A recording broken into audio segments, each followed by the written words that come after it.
అంతా BTech final year కుర్రాళ్ళు. ఇంకొన్నాళ్ళైతే మంచి ఉద్యోగాలతో కెరియర్లో సెటిల్ అయ్యే టైం. కానీ నిన్న రాత్రి ఫ్రెండ్స్ అంతా చేసుకున్న ఒక పార్టీ ఇద్దరి ప్రాణాలు తీయడమే కాదు, అందరి జీవితాల్ని తలకిందులు చేసేసింది.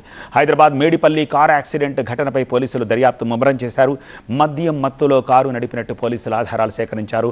కారులో మద్యం బాటిల్స్, తల్వార్ స్వాధీనం చేసుకున్నారు.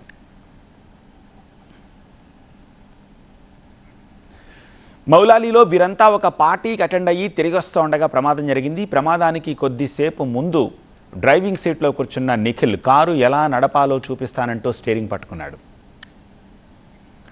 మద్యం మత్తులో అతివేగంతో కారు నడపడం వల్లే ప్రమాదం జరిగినట్టు ప్రాథమికంగా నిర్ధారించారు.